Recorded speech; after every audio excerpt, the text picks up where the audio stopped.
She walked through the main entrance of Blackwater Precision Training Academy with careful, measured steps. The aluminum cane in her right hand tapped against the polished concrete floor with each movement, creating a steady rhythm that echoed through the facility's reception area. Her appearance drew immediate attention from the group of experienced marksmen gathered near the equipment counter.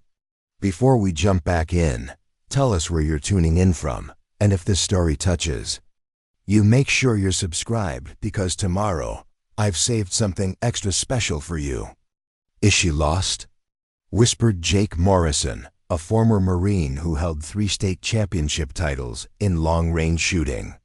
This is a tactical training facility, not a senior center. The woman appeared to be in her early 50s, wearing simple civilian clothes, dark jeans, a plain navy sweater, and comfortable walking shoes. Her graying hair was pulled back in a practical ponytail, and she carried a small duffel bag slung over her left shoulder. Nothing about her suggested she belonged in an elite shooting academy where military contractors and law enforcement professionals came to hone their precision skills. Behind the counter, receptionist Amy Rodriguez looked up from her computer screen with practiced professionalism. "Good morning. How can I help you?" "I'm here for the advanced precision course," the woman said quietly, placing a registration form on the counter. Her voice carried a soft accent that suggested years spent in different regions. Though its origin remained unclear, Rodriguez glanced at the form, then at the woman's cane, then back at the paperwork. "Ma'am, I think there might be some confusion. The Advanced Precision course is designed for experienced tactical professionals. It requires extended periods of standing, prone positioning, and physical endurance that might not be." "I understand the requirements," the woman interrupted gently but firmly. "I've completed the prerequisite courses at other facilities." The conversation had attracted the attention of several other clients in the waiting area. Among them was Marcus Webb, a decorated Army Ranger who now worked as a private security consultant. He approached the counter with the swagger of someone accustomed to being the most qualified person in any room. "Listen, lady, I don't know what prerequisite courses you think you've completed, but this isn't a hobby shooting class. We're talking about precision marksmanship at distances up to 1,200 yards. You need stability, core strength, and the ability to maintain perfect stillness for minutes at a time." The woman looked at Webb calmly, her expression betraying no irritation at his condescending tone. "I'm aware of the course requirements. Are you?" Webb gestured toward her cane. "Because I don't see how someone who needs assistance walking is going to handle the physical demands of advanced tactical shooting." Other clients had begun gathering around the counter, creating an informal circle around the conversation. The atmosphere grew tense as the woman found herself surrounded by skeptical faces and crossed arms. "Maybe she's here to pick up her husband's certificate," suggested Lisa Chun, a competitive shooter who specialized in rapid-fire pistol competitions. "Or dropping off equipment for someone else." The woman reached into her jacket pocket and produced a small leather wallet. She opened it and placed several documents on the counter next to her registration form. Rodriguez examined the papers with growing confusion. "Ma'am, these appear to be shooting credentials from facilities I'm not familiar with. Stone Mountain Tactical Institute, Desert Eagle Advanced Training, Cascade Precision Academy. I've never heard of these places. They're specialized facilities," the woman explained. "Not all training centers maintain public profiles." Webb leaned over the counter to examine the documents. "Lady, I've been in this business for 15 years. I know every major shooting school in the country. These places don't exist." "They exist," she replied simply. The tension in the room escalated as more clients joined the growing crowd around the reception desk. The woman stood calmly in the center of the group, her weight supported by the cane, seemingly unaffected by the hostile energy surrounding her. "Look, I'm sure you mean well," said Tommy Reeves, a local police officer who moonlighted as a firearms instructor. But this course isn't a joke. We'll be working with high-powered rifles in challenging conditions. One mistake could be dangerous for everyone involved." "I don't make mistakes," the woman said quietly. The comment drew surprised chuckles from several people in the crowd. Webb shook his head in disbelief. "Lady, everyone makes mistakes. That's why we train. But training requires physical capabilities that you clearly don't possess." "How would you know what capabilities I possess?" The question hung in the air for a moment, creating an uncomfortable silence. The woman's tone hadn't changed, but something in her demeanor suggested a confidence that went beyond mere stubbornness. Rodriguez looked at the clock on the wall behind her. "Ma'am, the advanced course starts in 30 minutes. Even if I could approve your registration, you'd need to pass a preliminary screening test to demonstrate basic proficiency." "That's fine," the woman replied. "The screening test involves hitting targets at 300, 500, and 700 yards with equipment you've never used before," Webb explained with barely concealed annoyance. "Most people need several attempts just to get familiar with the rifle's characteristics. I'll take the test now." Her calm certainty created another moment of awkward silence. The crowd exchanged glances, unsure how to respond to someone who seemed genuinely convinced she could succeed despite obvious physical limitations. "Ma'am," Rodriguez said carefully, "I'm not sure this is a good idea. If you're uncomfortable with the physical demands, we offer excellent beginner courses that might be more appropriate for your situation." The woman's expression didn't change, but her grip on the cane shifted slightly. "I'm not a beginner." "Then prove it," Webb challenged. "Take the screening test. When you can't hit the broadside of a barn from 100 yards, maybe you'll understand why we're trying to save you." Some embarrassment. The woman looked around the circle of faces surrounding her. Some showed open skepticism, others displayed poorly concealed amusement, and a few revealed genuine concern for her safety. None showed any expectation that she might actually succeed. "All right," she said simply. "Let's go to the range." The crowd began moving toward the facility's main shooting area, a buzz of conversation following in their wake. Several people pulled out their phones to record what they anticipated would be an entertaining failure. Others made quiet bets about how quickly the woman would give up once she realized the impossibility of her situation. Rodriguez grabbed her keys and followed the group, mentally preparing the paperwork she'd need to process a refund when the woman inevitably realized her mistake. The preliminary screening test had a failure rate of nearly 40% among experienced shooters. She couldn't imagine how someone with mobility issues could possibly succeed. As they walked through the facility's corridors toward the outdoor range, the woman's cane continued its steady tapping against the floor. She moved at her own pace, unhurried by the group that had formed around her.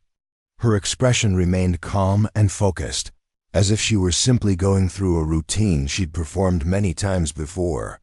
The morning sun cast long shadows across the shooting range as the group gathered around the testing area. In the distance, targets were visible at marked intervals stretching out to nearly 1,000 yards. The wind was light but variable, creating challenging conditions for precision shooting.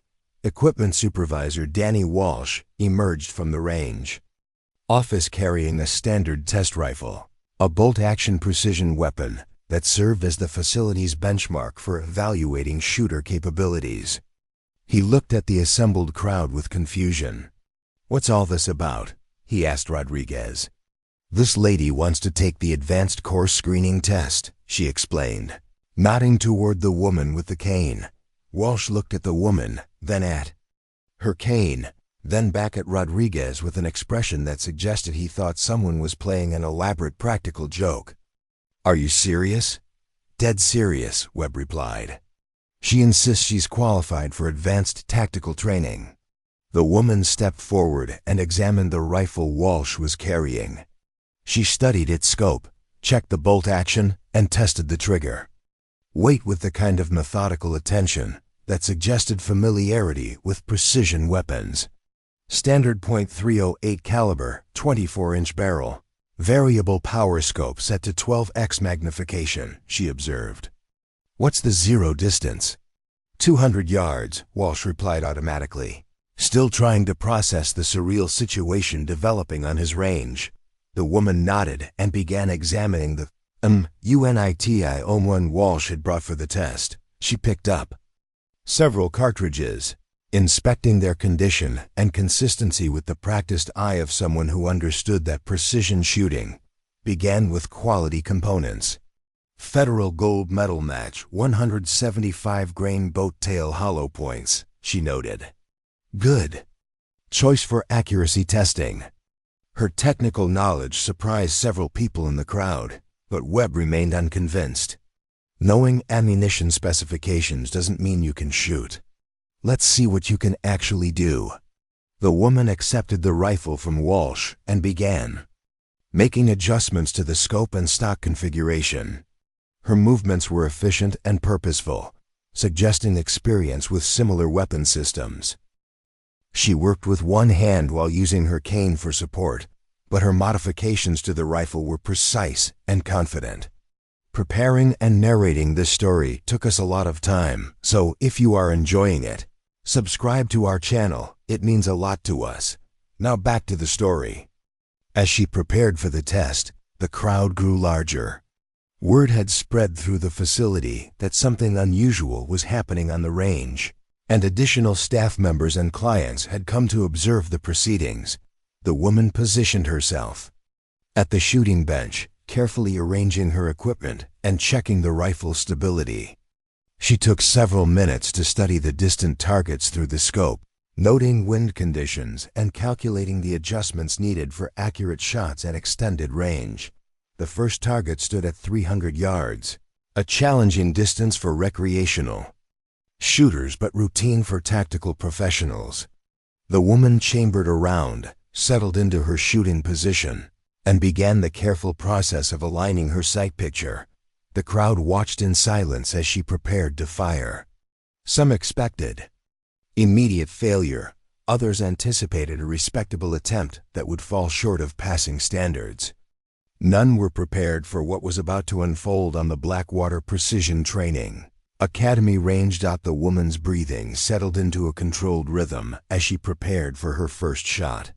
The 300-yard target appeared clearly defined through the rifle's scope, its scoring ring sharp against the morning sky. She made a final adjustment to her position, distributing her weight between the shooting bench and her cane in a configuration that surprised the experienced shooters watching her technique. Interesting adaptation, muttered Janet Foster, the facility's lead firearms safety instructor, who had joined the growing crowd of observers. She's using the cane as a stability point instead of trying to hide her limitation. The woman's finger found the trigger and applied steady pressure. The rifle discharged with a sharp crack that echoed across the range.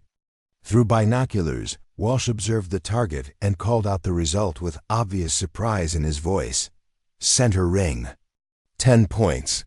A murmur passed through the crowd. Webb shook his head dismissively. Lucky shot. Anyone can get one good hit. The woman cycled the bolt action smoothly, chambering a second round. Her movements were economical and practiced, showing no wasted motion despite her physical accommodation. She fired again without hesitation. Center ring. Another 10, Walsh announced, his tone shifting from casual observation to genuine interest. 2 lucky shots, Morrison commented, though his voice carried less certainty than Webb's dismissal. The third shot followed quickly. The woman had established her rhythm and was executing each shot with mechanical precision. The rifle cracked again, and Walsh's binoculars tracked to the target. Dead center. That's 3 consecutive 10s at 300 yards. The crowd's attitude began to change. Casual conversation stopped as people recognized they might be witnessing something unexpected. Phone cameras that had been ready to record failure now focused more seriously on documenting what appeared to be exceptional marksmanship, Rodriguez stepped closer to Foster. "What's the passing score for the 300-yard portion?" 27 out of 30 possible points, Foster replied. "She's already exceeded it with 3 shots." The woman fired 2 more rounds in quick succession, both finding the target's center ring. Walsh called out each impact with growing amazement. Perfect score. 30 out of 30 at 300 yards. The second phase of the test required engaging targets at 500 yards, a distance that challenged even experienced tactical shooters. Environmental factors became more significant at extended range, and minor errors in technique or judgment were magnified exponentially. "Danny." Walsh walked to the rifle and made scope adjustments for the increased distance. "Ma'am, the 500-yard targets require different calculations.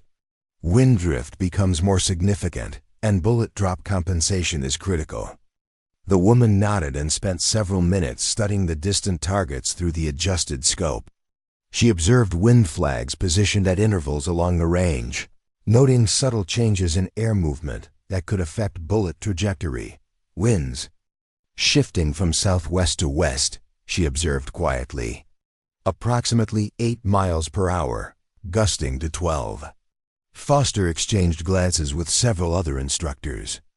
Accurate wind reading was an advanced skill that typically required years of experience to develop. The woman's assessment matched their own professional observations. The first shot, at 500 yards, required more preparation time. The woman made subtle adjustments to her scope settings, compensating for the increased distance and environmental conditions. She settled into her shooting position with the same methodical approach she demonstrated at the shorter range. Asterisk. The rifle discharged, and Walsh tracked the bullet's impact through his spotting scope. 9 rings. "Excellent shot at this distance." "Still just getting warmed up," Webb insisted, though his tone suggested he was trying to convince himself as much as others. The second shot struck the 10-ring dead center. The third followed the same trajectory.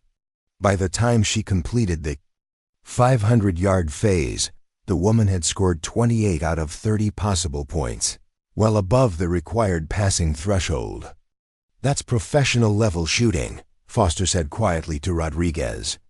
"I've seen military snipers perform worse on this same test."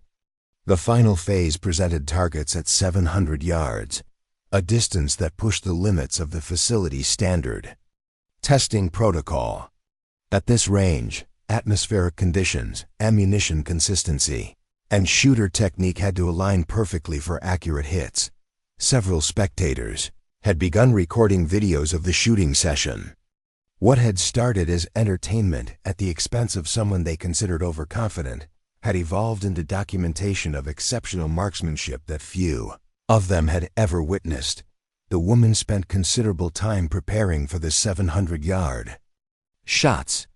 She made precise adjustments to her scope elevation and windage settings, calculations that appeared instinctive rather than deliberate. Her preparation included studying mirage patterns visible through the scope, an advanced technique used by competition shooters and military snipers. "She's reading atmospheric distortion," observed Chun, who had remained quiet throughout most of the demonstration. "That's not something you learn in basic shooting courses." The first shot at 700 yards required nearly 2 minutes of preparation. The woman controlled her breathing, steadied her position, and executed the shot with the same smooth precision she'd maintained throughout the test. Walsh's voice carried across the range with clear amazement. 10-ring dead center. The crowd had grown silent, except for the occasional murmur of disbelief.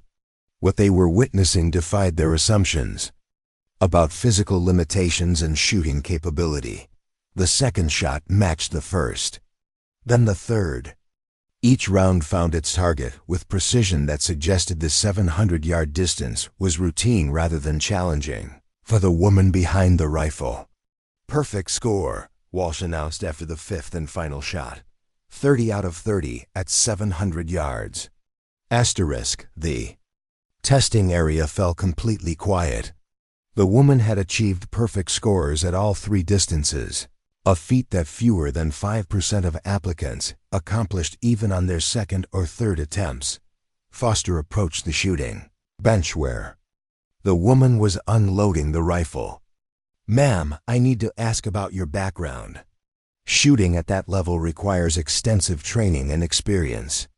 "I've had some practice," the woman replied simply, her tone revealing nothing about the nature or extent of that practice. Webb stepped forward, his earlier condescension replaced by grudging respect mixed with suspicion. "Lady, I've been shooting competitively for 20 years. What you just did isn't some practice. That's professional-level precision marksmanship." The woman handed the unloaded rifle back to Walsh and gathered her personal equipment. "Does this mean I'm approved for the advanced course?"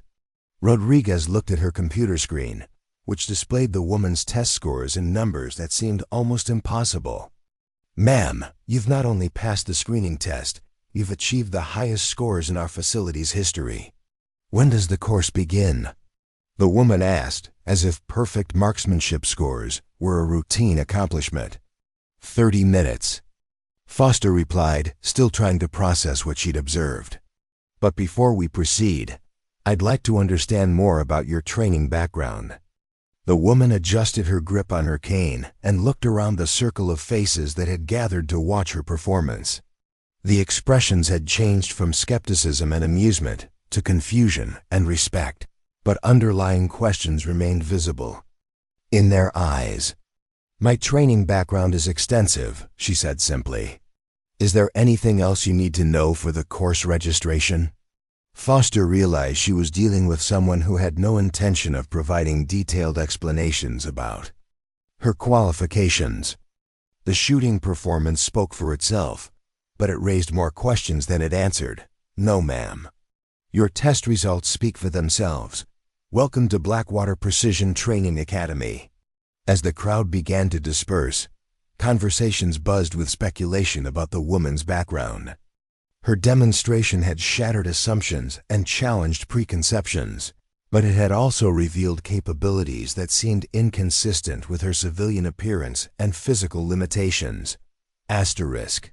The advanced course would provide more opportunities to observe her skills. For now, she had earned her place among the facility's most elite students through performance that would be discussed long after she completed her training. Asterisk.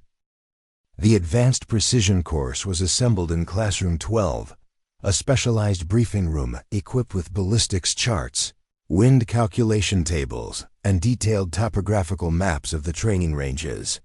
8 students had qualified for the intensive program, but all attention focused on the woman who had entered quietly and taken a seat near the back of the room. Asterisk. Instructor Chief Warrant Officer Rachel Martinez entered carrying a thick manual and a tablet loaded with classified training materials. Her 23 years in Army Special Forces had included multiple deployments where precision marksmanship meant the difference between mission success and catastrophic failure. "Welcome to Advanced Tactical Precision," Martinez began, scanning the faces of her students. "This course will push your shooting skills beyond conventional limits. We'll be working with scenarios that simulate real-world conditions where second chances don't exist." Her eyes settled on the woman with the cane, and Martinez paused mid-sentence. Something about the student's posture and attentiveness triggered recognition patterns developed through years of evaluating elite soldiers. "Before we begin, I'd like each student to introduce themselves and describe their shooting background," Martinez continued, though her focus remained partially fixed on the woman in the back row. Webb went first, detailing his Marine service and competitive achievements. Morrison followed with his championship titles and law enforcement training. Each student presented impressive credentials that justified their presence in an elite course designed for tactical professionals. When Martinez reached the woman, she noticed her hesitation before responding. "Sarah Coleman. I have experience with precision shooting in various environments." The answer was deliberately vague, providing no specific details about training locations, instructors, or operational experience. Martinez recognized evasion techniques used by individuals whose backgrounds involved classified activities. Ms. Coleman, could you be more specific about your training background? This course builds on advanced foundations that require documented experience. Coleman's response came carefully measured. I've completed precision training at specialized facilities that focus on unconventional shooting scenarios. Martinez felt recognition clicking into place like puzzle pieces finding their proper positions. The combination of exceptional shooting performance, deliberate vagueness about background, and subtle behavioral indicators suggested military training at levels far above standard service branches. During the break, Martinez approached Foster privately. Janet, I need to ask you about Sarah Coleman's registration materials. Did she provide any military service documentation? Nothing specific, Foster replied. Her credentials came from training facilities I couldn't verify, private institutes that don't maintain public profiles. Show me her paperwork. In Foster's office, Martinez examined Coleman's registration documents with the analytical attention she'd developed during security clearance investigations. The forms were complete, but revealed patterns that suggested careful information management. These addresses, Martinez said, pointing to Coleman's listed residences over the past decade. They're all near military installations, but never close. Enough to suggest direct association. Foster looked over Martinez's shoulder. What are you thinking? I'm thinking Ms. Coleman's background involves training that doesn't appear in conventional military records. Martinez reached for her secure phone and dialed a number she'd memorized years earlier, but hoped never to use. The call connected to a classified verification system maintained by military intelligence for identifying individuals whose service records were compartmentalized above standard access levels. This is Martinez, Warrant Officer W7439. I need verification on an individual. Name Sarah Coleman. Approximately 50 years old. Exceptional precision shooting capabilities. Training background indicates possible special operations involvement. The response came after several minutes of database searches that accessed information repositories few people knew existed. Martinez, that name appears in restricted files.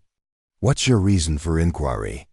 Individuals are enrolled in advanced tactical training at my civilian facility. Her shooting performance and behavioral patterns suggest military background significantly above disclosed levels. Another pause, longer this time. When the voice returned, it carried the weight of someone accessing information that required special authorization. Martinez, Sarah Coleman is flagged in our system. Her actual service record is classified above your current access level, but I can confirm she has legitimate credentials for advanced precision training. Can you provide any details about her operational background? Negative. What I can tell you is that her training authorization comes from protocols established for personnel who operated outside conventional military structures. Her clearances remain active despite civilian status. Martinez felt the familiar sensation of discovering information that changed her understanding of a situation completely. Are there others like her? That information is classified. What I can say is that individuals with her profile represent capabilities that were developed for missions requiring absolute precision under conditions where conventional military response was inadequate. The call ended, leaving Martinez with more questions than answers, but confirming her suspicions about Coleman's background.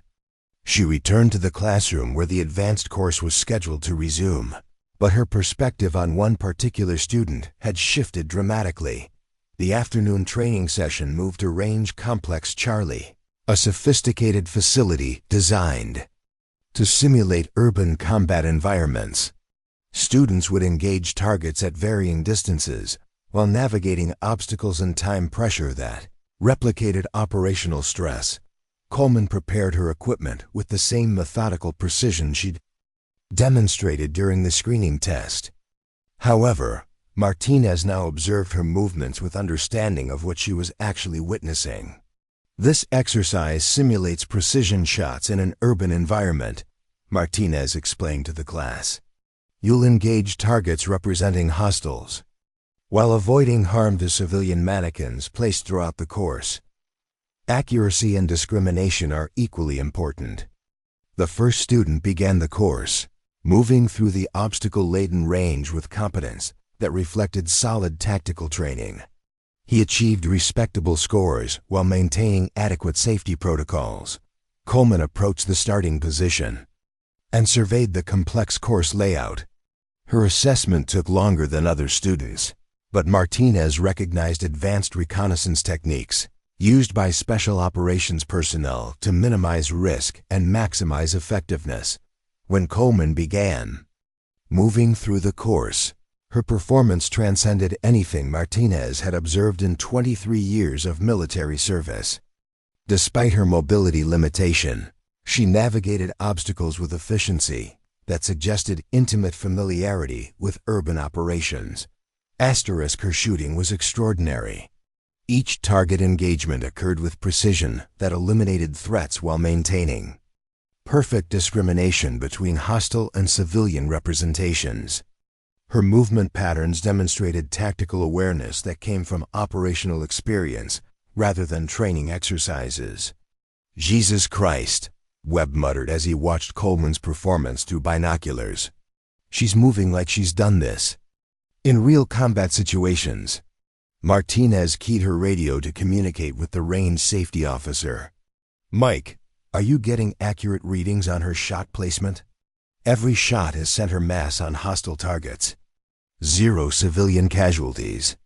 Her precision at multiple distances while moving is unlike anything I've documented. Coleman completed the course in record time with perfect accuracy scores. As she returned to the observation area, Martinez noticed she wasn't even breathing heavily despite the physical demands of the exercise. Miss Coleman, Martinez said quietly, I'd like to speak with you privately after the course concludes. Coleman nodded without surprise, as if she'd been expecting such a conversation.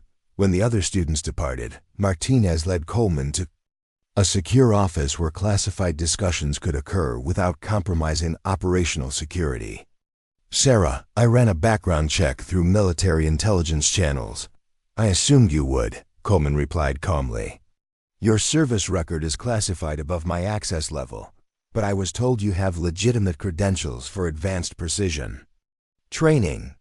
I was also told your authorization comes from protocols established for personnel who operated outside conventional military structures.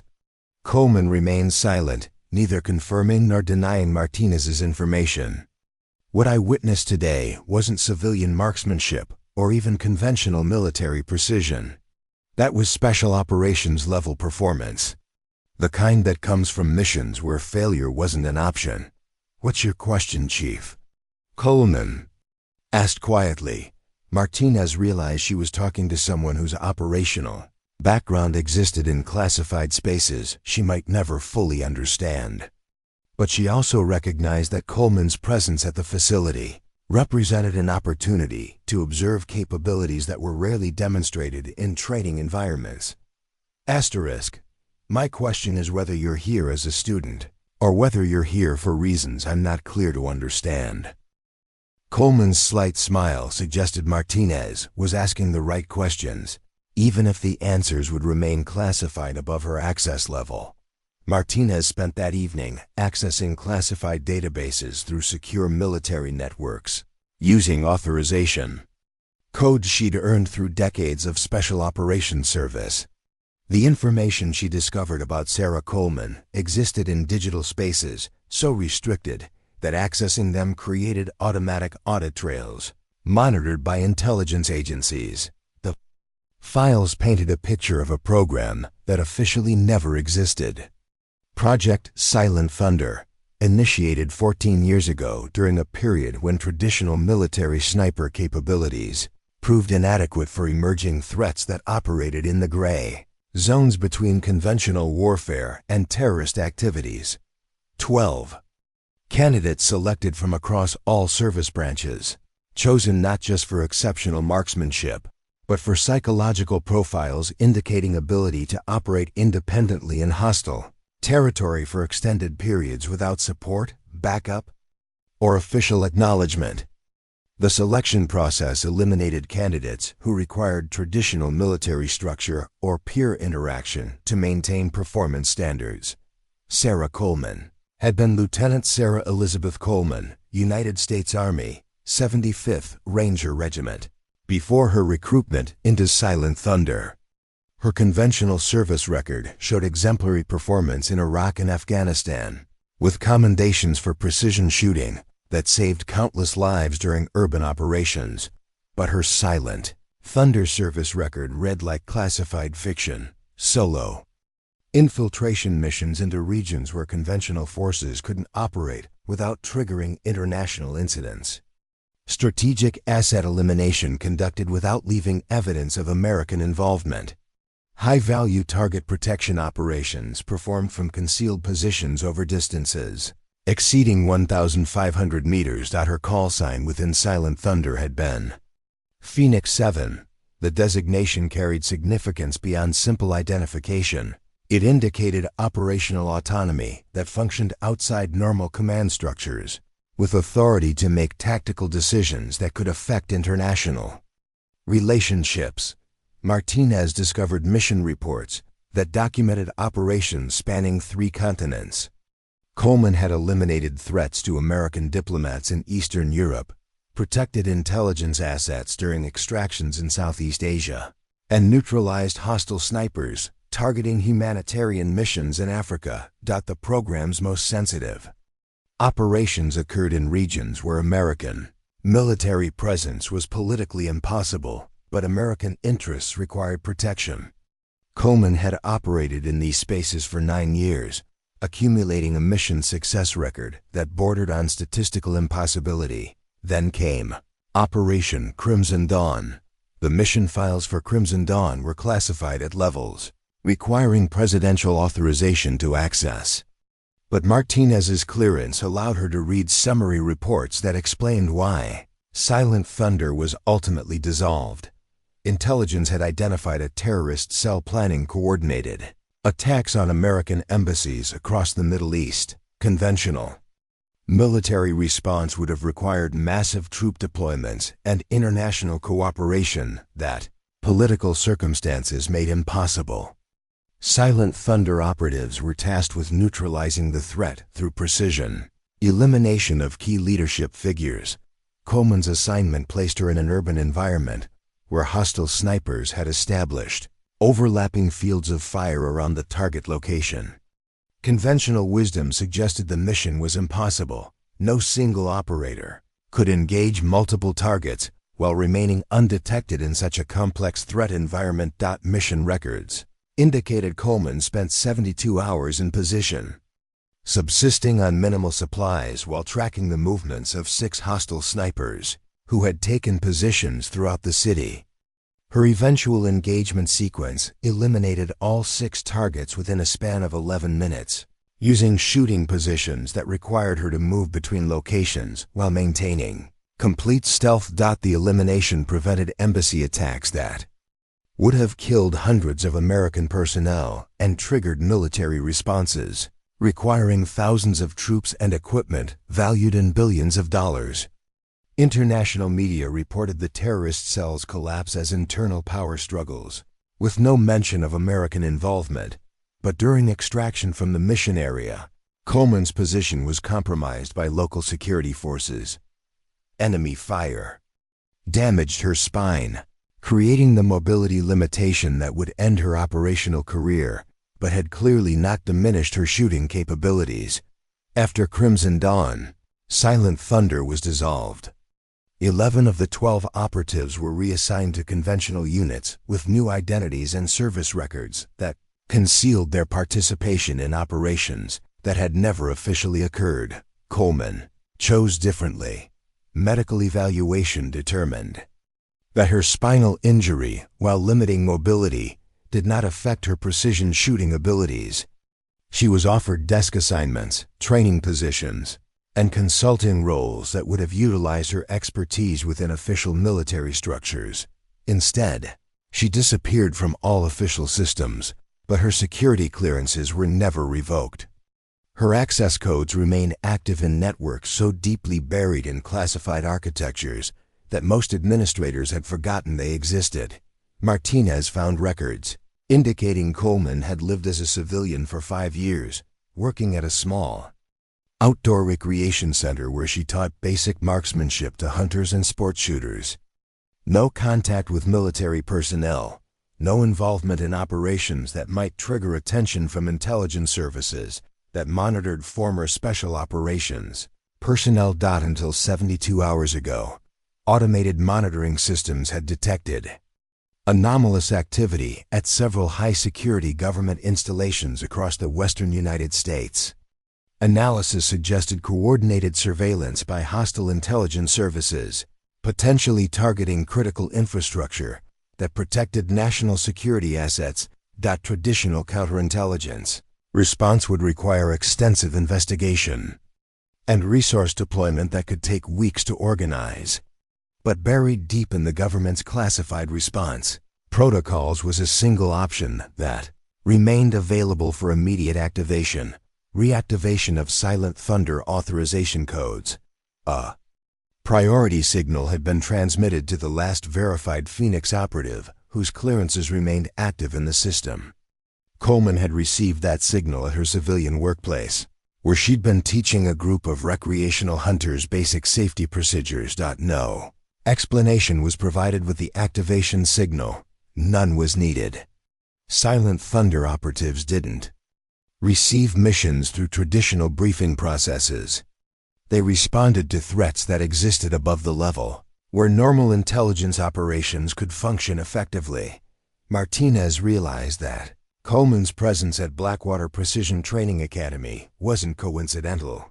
The facility was located within 50 miles of 3 government installations that would be primary targets for hostile intelligence operations. Coleman's enrollment in advanced tactical training provided cover for reconnaissance activities that would identify potential threats while maintaining her civilian appearance. The morning's shooting demonstration hadn't been about proving her capabilities to skeptical students. It had been about establishing credibility with facility personnel who might provide useful information about unusual activities in the surrounding area. Martinez checked her secure communication system and found a message waiting from the same military intelligence contact who had verified Coleman's background. The message contained a single line that explained everything Martinez needed to understand about the current situation. Phoenix 7 is operational. Provide full cooperation and maintain security protocols. Martinez looked through her office window toward the ranges where Coleman had demonstrated shooting skills that transcended normal training. What she had witnessed wasn't a civilian testing her abilities against facility standards. It was a special operations asset conducting reconnaissance while maintaining operational cover. The implications changed everything about how Martinez would interact with Coleman for the remainder of her enrollment. She wasn't training a student.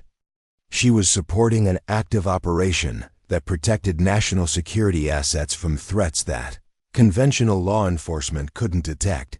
Martinez opened her course planning materials and began designing training scenarios that would provide Coleman with legitimate reasons to observe the surrounding area from elevated positions.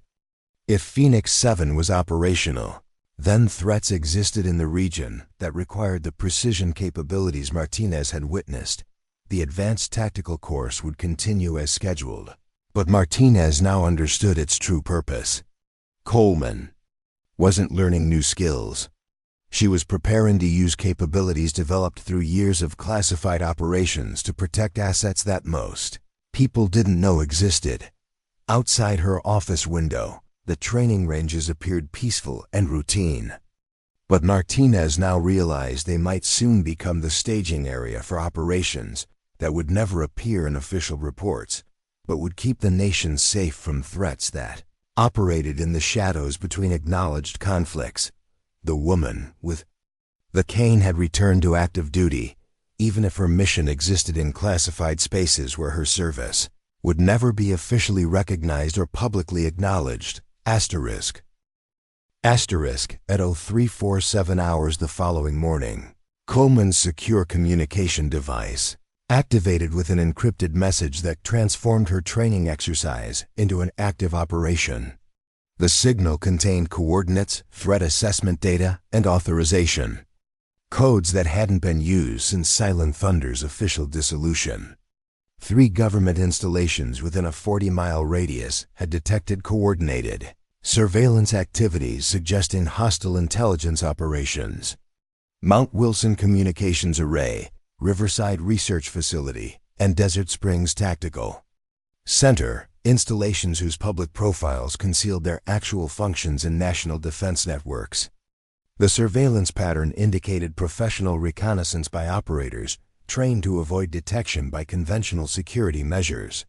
Standard counterintelligence response would require extensive investigation involving multiple agencies, background checks, and bureaucratic coordination that could take weeks to organize effectively. But the threats were immediate. Intelligence analysis suggested the surveillance was preliminary to direct action operations that would compromise critical defense capabilities within days rather than weeks. Coleman studied the classified briefing materials on her encrypted tablet while maintaining her civilian appearance in the small motel room she'd rented near the training academy. The threat profile matched scenarios she'd encountered during Silent Thunder operations, sophisticated hostile activities that required immediate precision response outside normal military chains of command. Her mission parameters were straightforward, but demanding. Identify hostile surveillance operatives, eliminate threats to national security assets, and maintain complete operational security that preserves plausible deniability for American involvement. The challenge lay in executing precision operations while using her mobility limitation as operational cover rather than allowing it to restrict her tactical capabilities. Coleman's first reconnaissance target was Mount Wilson Communications Array, officially designated as a civilian radio facility but actually housing quantum encryption systems that protected military satellite communications across the Pacific Theater. She arrived at the facility's perimeter during morning training hours, using her enrollment at Blackwater Academy as justification for being in the area. Her cover story involved researching long-range shooting positions for advanced training exercises. Through her spotting scope, Coleman identified 2 individuals conducting systematic observation of the facility's security protocols. Their equipment, positioning, and methodology indicated professional intelligence training that transcended casual surveillance or industrial espionage. The hostile operatives were documenting guard rotation schedules, camera coverage patterns, and vehicle access procedures with precision that suggested preparation for direct infiltration operations. Coleman spent 6 hours observing the surveillance team's activities, mapping their communication methods, and identifying their operational base in a commercial building overlooking the facility's main entrance. Her assessment determined the team consisted of 4 individuals working in rotating shifts that maintained continuous observation. Intelligence analysis indicated the surveillance team was preparing detailed infiltration plans that would allow hostile actors to compromise quantum encryption systems, protecting critical military communications. If successful, the operation would provide enemy intelligence services with access to classified defense information that could compromise American military operations globally. Coleman's tactical assessment identified optimal engagement positions that would allow her to eliminate the surveillance team while maintaining her cover as a civilian training at nearby facilities. Her plan required precision shooting at distances exceeding 800 meters from concealed positions that conventional security forces couldn't establish or maintain. The second target, Riverside Research Facility, presented more complex challenges. The installation's official designation as an agricultural research center concealed its actual function, developing countermeasures for biological warfare threats. Coleman's reconnaissance identified a 3-person surveillance team that had established observation positions in multiple locations around the facility's perimeter. Their operational pattern suggested coordination with the Mount Wilson team, indicating a larger intelligence operation targeting multiple defense assets. Simultaneously, the hostile operatives at Riverside had advanced beyond surveillance to active probing of the facility's security systems. Electronic monitoring equipment detected attempts to penetrate the installation's communication networks and access classified research databases. Coleman's technical assessment determined the team was gathering information about biological defense, research that could be used to develop countermeasures against American protective capabilities. The intelligence gathered would allow hostile nations to neutralize defensive systems that protected American forces from biological warfare attacks. Her tactical response required eliminating the surveillance team while preventing their electronic intrusion from accessing classified research data. The operation demanded coordination between precision shooting and technical countermeasures that would disable hostile electronic equipment without triggering automated security alerts. The third installation, Desert Springs Tactical Center, presented the most challenging operational environment. The facility's legitimate function as a law enforcement training academy provided natural cover for hostile surveillance activities that could be explained as security. Industry research. Coleman's reconnaissance identified the most sophisticated surveillance operation she'd encountered since her Silent Thunder service. 5 hostile operatives using advanced equipment and communication systems that suggested state-sponsored intelligence activities rather than independent operations. The surveillance team had successfully penetrated the facility's administrative systems and was accessing information about classified training programs conducted for special operations personnel. The intelligence gathered would compromise the security of American special operations capabilities and reveal tactical methods used in sensitive overseas operations. Coleman's assessment determined that the Desert Springs operation was the coordination center for all 3 surveillance activities. Eliminating this team would disrupt the entire intelligence gathering network and prevent compromise of critical national defense assets. Asterisk. Her operational plan required simultaneous engagement of multiple targets across different elevation positions, while maintaining communication security that prevented hostile operatives from warning associated teams at other installations. The complexity of coordinating precision operations at 3 separate locations while maintaining her civilian cover would test capabilities she hadn't used since her most challenging Silent Thunder missions. Coleman returned to Blackwater Academy and informed Martinez she would need extended range time for advanced training exercises. Her request included access to elevated positions that would provide clear sight lines to all 3 hostile surveillance locations. Martinez understood the real purpose behind Coleman's training requirements and ensured she had unrestricted access to the facility's most advanced equipment and optimal shooting positions.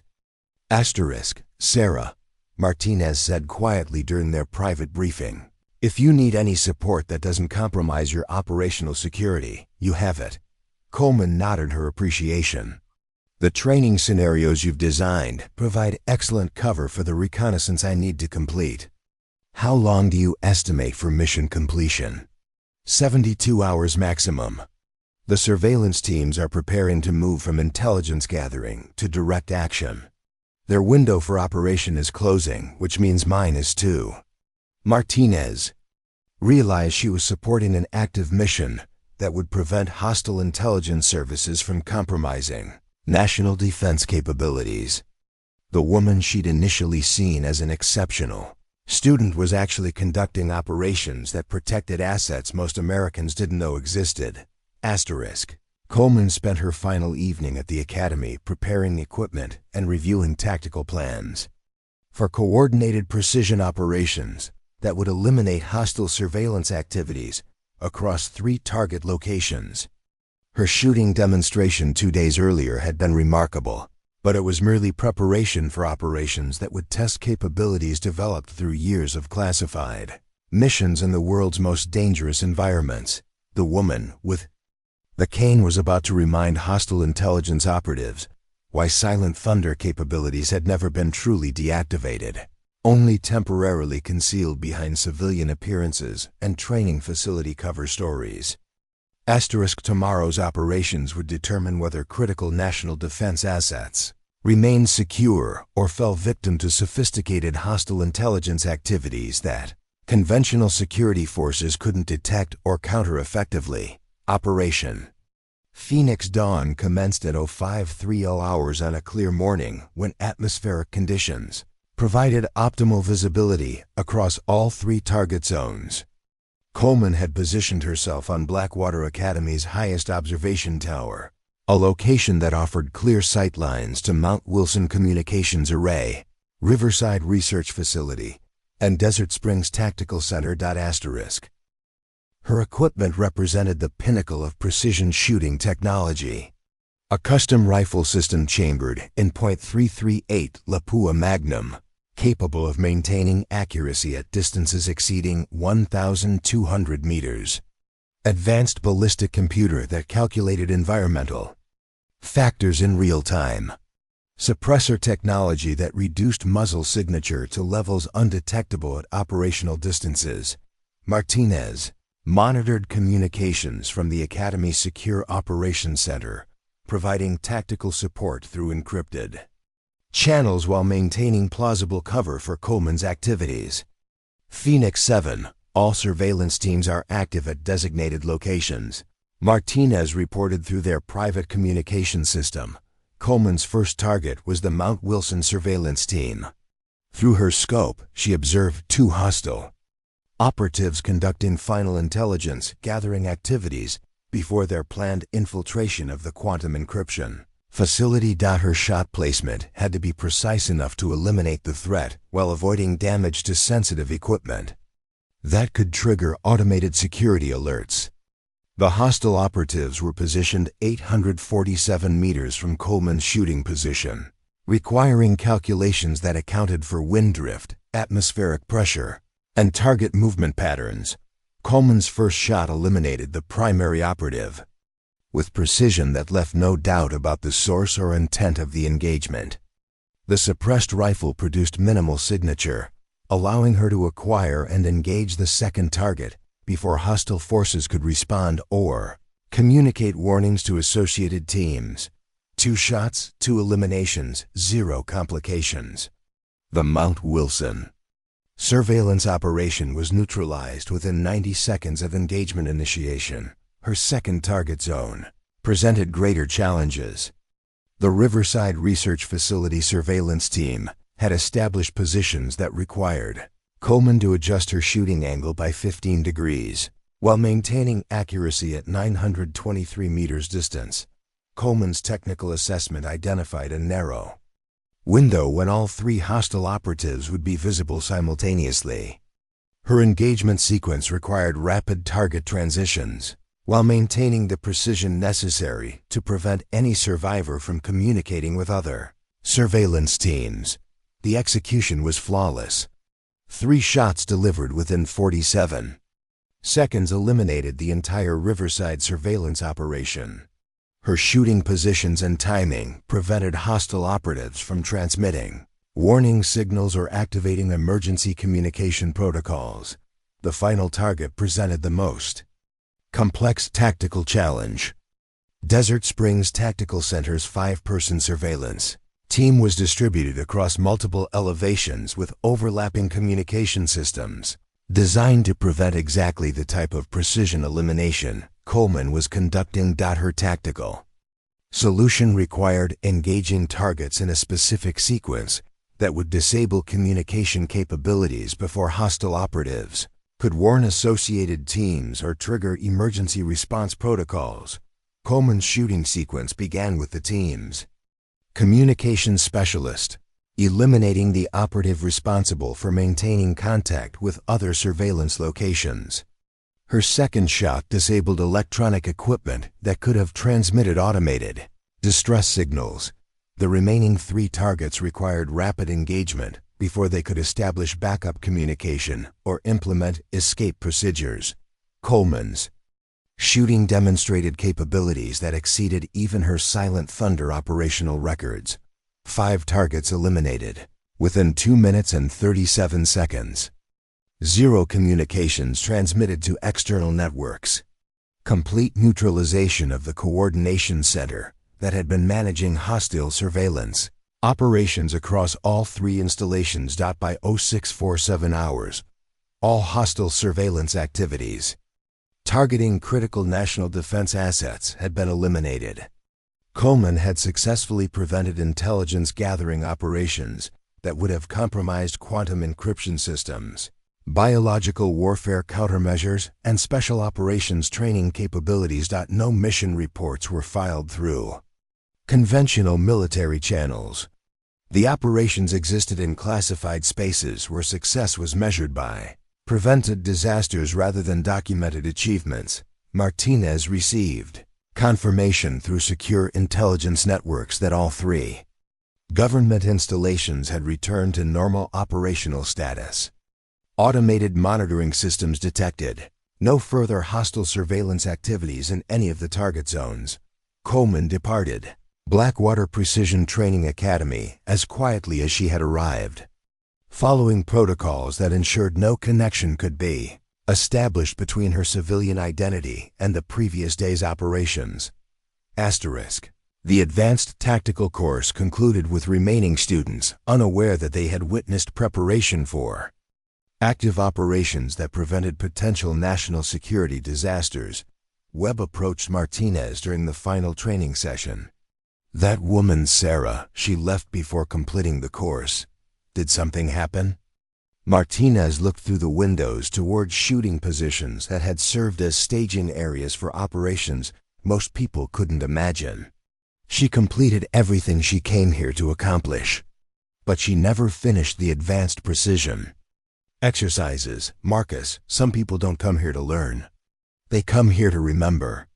3 weeks later, new security protocols appeared in classified directives issued to government installations across the western United States.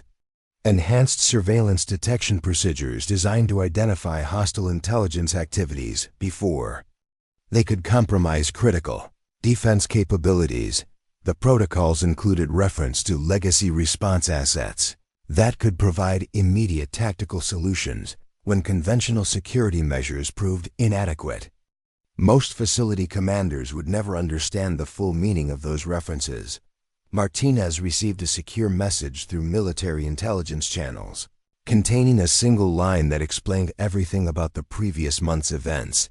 Phoenix 7 operations complete. Asset returned to an active status pending future requirements. 6 months later, a new instructor candidate applied for a teaching position at Blackwater Precision Training Academy. During the interview process, Martinez asked about his background with precision shooting. "Ma'am, I've had some experience with advanced marksmanship in specialized environments." The deliberately vague answer triggered Martinez's recognition patterns. She made a secure inquiry through military intelligence channels and received confirmation that the applicant's service record was classified above her access level. "When can you start?"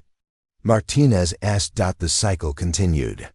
Former special operations personnel maintained their capabilities through civilian training facilities, while remaining available for missions that existed outside normal military structures. Martinez understood that her academy served purposes beyond training recreational shooters and law enforcement personnel.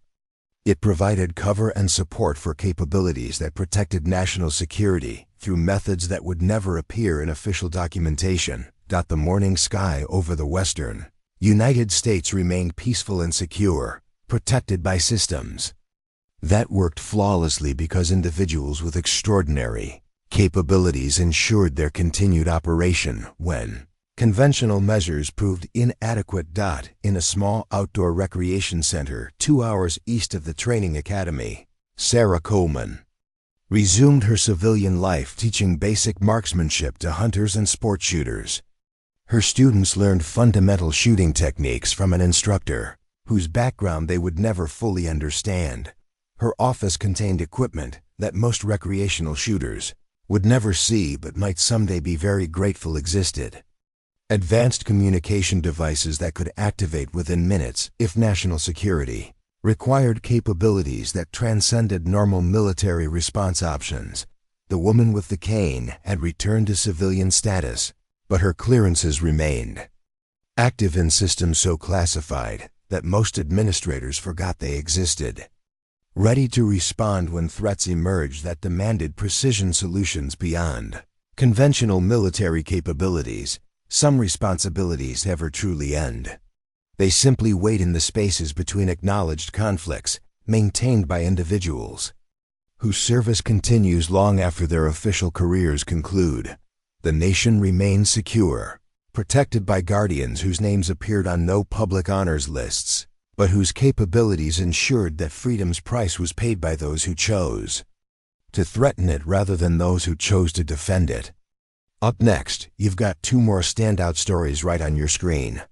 If this one hits the mark, you won't want to pass these up. Just click and check them out.